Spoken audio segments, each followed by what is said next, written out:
rand 1. Umuntu wendlala. 2 rand 1 amkhekhe. 2 rand 1 amkhekhe. Yini? 2 rand 1 amkhekhe. 2 rand 1. Ah, esimanka. Sevukile. Hayi siyavuka. Ibuhle umbeyazenzisa.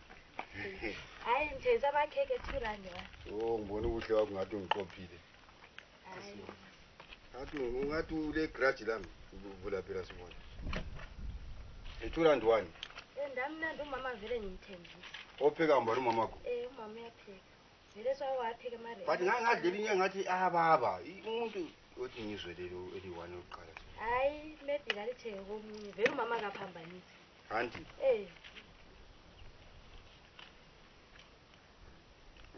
Anti liyazwe. Man.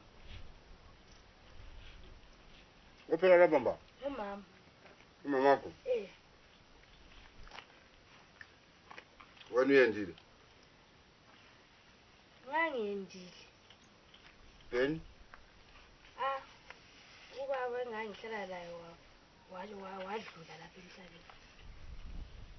Wazenza njani? Wazivula, wenza njani? Wacommit society. Waqama isoseji?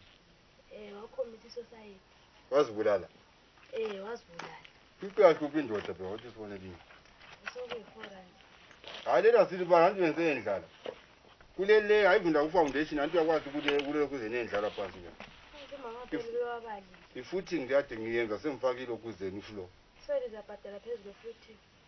Futhi ngisezwa lapha mntana but lapho umtshela umama kwenza isawudo.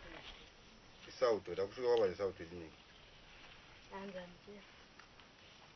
Oh nubulala amadoda. Hayi.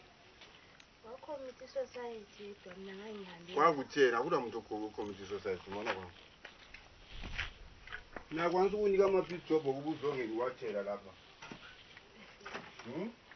Hayi ngiyabuya vele ngiyadinga ama-piece job. Anjo phela.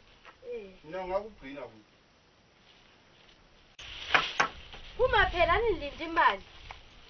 Ngabuya nje sisasoda yini safuna ukuthetha ukuthi ithanze. Hawu kanti imali yangikhona ihlala egodini. Iwayethu ihlala uyifihlela umfazi. Bangakhiphi imali labo. Ngicela imali yangu uhamba ama-customer le awula mtshina leyo kuswiper. Hayi umtshina wokuswiper kwini khonokho mina thina sikwazi cash and carry 2 rand amakhoyini baba. Ubatshela uzwa abazali bakho ke lapha uye uthiwa impinga. Okwezwa kuthiwa kule mpinga. Hayi impinga vele isayidla amakhoyini ebuthelele eThekwini. Cela imali yami ngifika seva ama-customer ayichange nalo mina itshintsha abanye. Mina mntwana ngathi lesi sami siyaqubuka. Utshela umama akho ayehlisa isawudo lapha. Hayi mina ngicela imali yami. Tshela umama akho uyadinga umtshina wokuswiper. Nje ukuthi ufiselana amachili Ngile card le bank. Hayi ngicela imali yami mina vele angihambi lapha mina ninganikanga imali yami. Angihambi mina lapha ngingana ngcono ngingene phakathi ngiphakamisa ibhesi yombheda ngidonse yona. Lamadimoni anti. Angihambi vele mina ngingela lokhu zenini. Hamba.